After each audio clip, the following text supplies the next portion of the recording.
see he's very financially stable because he's got both harvesters getting the green and blue tip. He's already got a tech lab up and and he's got Firehawks there on standby. He's just destroyed the Tiberium spike, and when the Tiberium spike gets destroyed, it leaves a small patch of green Tiberium. Oh, and there goes my rift, which is attacking this place right here. As you can see, ooh, that's a harsh blow there. And you can see all the opponents' blue tib gathering operations have been completely destroyed from my rift.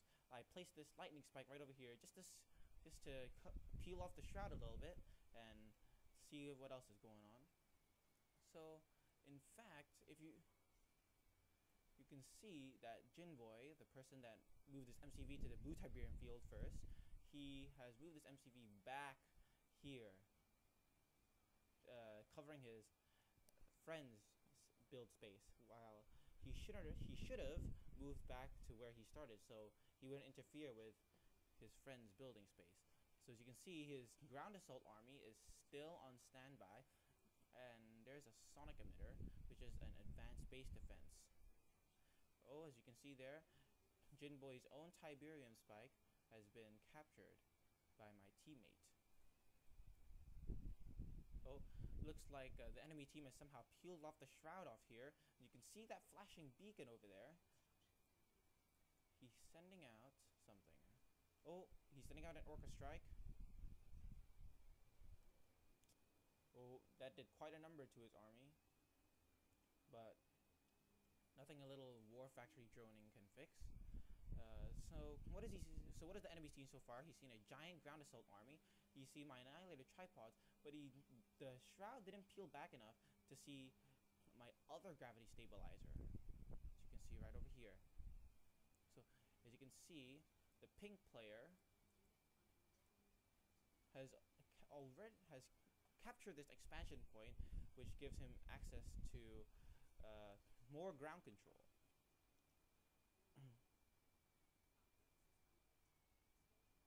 Oh, what was that? That was some kind of Tiberium vein detonation, which didn't seem to do a lot. But as you can see, he's already building another army. And this is an army the enemy does not know about. If we look from the eyes of the enemy... Oh wait, no? Yes, they actually can see this army. And my teammate has also captured the enemy's Tiberium spike again. Oh, and those were my Storm Riders just going there for another scout. The Storm Riders are there solely for scouting, so if they die, it doesn't really matter. As you can see, everyone is more or less financially stable, including me. I'm very financially stable, in fact, more than that. So I took this opportunity to pop up a bunch of storm columns around me and my friend's bases, which are an advanced base defense. They are equivalent to the sonic emitter, except that these guys can hit air units. And as you can see, my partner, the pink player, is moving in. Oh, he has equipped some of the Firehawks with anti-air missiles. What's so unique about the Firehawks is that they can be switched from air to air missiles and air to ground missiles, as you can see. Oh, and there goes some Ox transports. So it's great that those Firehawks was there for a scout, because so the shroud was peeled back and I could use my swarm ability to take out those engineers trying to recapture these husks. So these buzzers are here solely for killing these husks, so the enemy engineers don't capture them back. Because what we can see here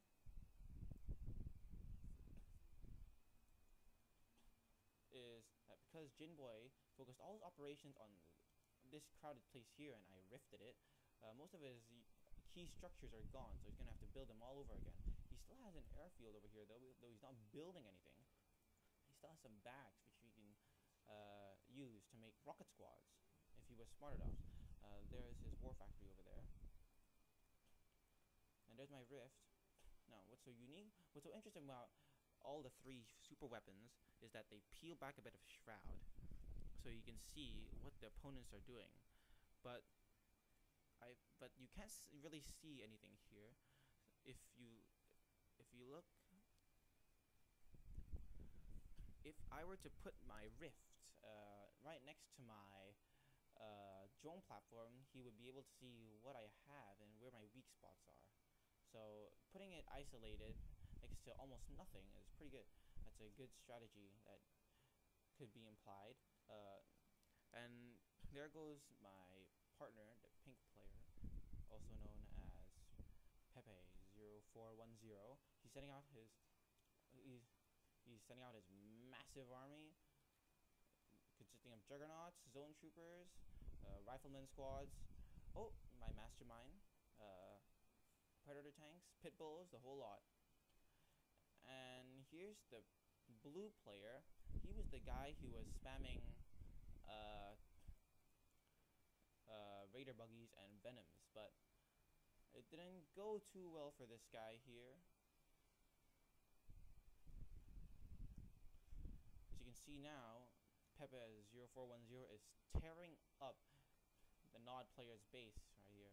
And here's some enemy reinforcements, the pitbull spammer, if we remember, right over here, the purple player, to be precise. And we got a massive free-for-all battle going on here, and just when it seems all hope is lost for Pepe0410,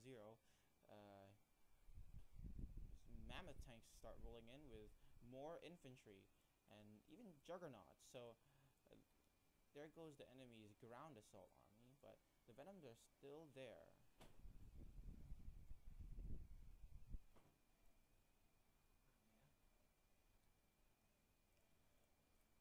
And you can see that Pepe0410 has not just taken one direction, he's also taken both directions. He's really micromanaging here with his firehawks and his juggernauts and all that. So the enemy did not see this coming, and because the enemy only spammed one type and fairly weak units, Pepe0410 was able to tear that army apart, basically. And now what Jinbo is trying to do is he's also trying to imply the pitbull spam.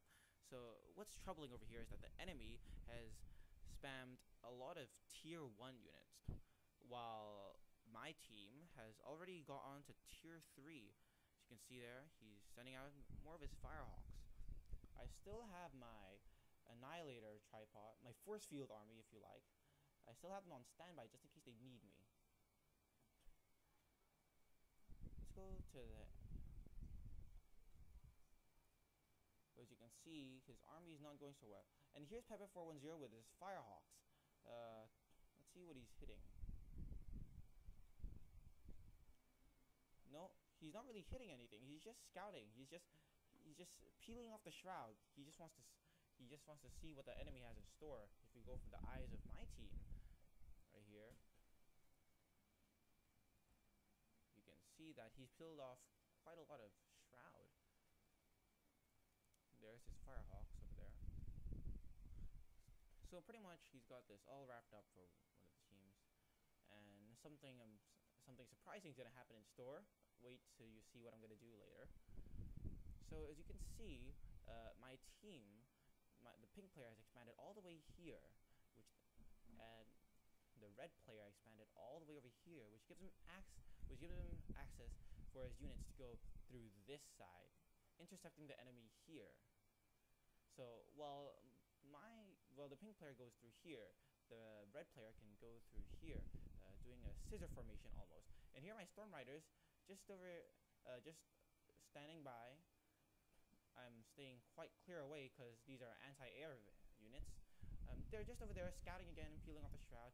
Oh, and there's a surprise. I opened up a wormhole ability, which creates 2 portals on the battlefield, allowing any unit to transport instantaneously from one side to the other. And here's my annihilator tripods just zapping away. The enemy has absolutely no ground defenses. in his own in their first base, and that's my rift generator again for the second time. So you can see how long this battle has lasted. And there goes the purple player, aka Pitbull Spammer number 1. And there are just my annihilator tripods, looking epically deadly, tier 3 force field generators. It's just crazy. And there are my Storm Riders just following the Pitbulls, just scouting around. So basically, I think all my Storm Riders died, if I'm correct. Yes, they did. Looks like I didn't really need my heavy capital ships anymore. And there's Peppa's 0410 with his massive ground assault army. Oh, and an enemy has been defeated. And oh no, looks like I still have some Storm Riders here just attacking purple player's base, his MCV. There you go. And here's the last.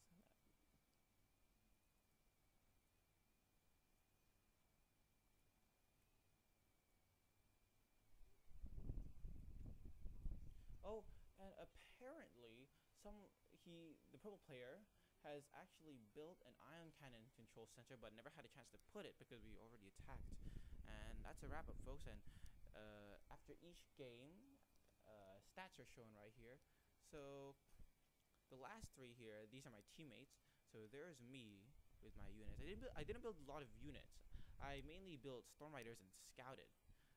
Here's Peppa 0410 with this massive ground assault army with juggernauts and tanks, zone troopers, the whole lot. And here's Nick, the guy that expanded all the way to the other side of the enemy.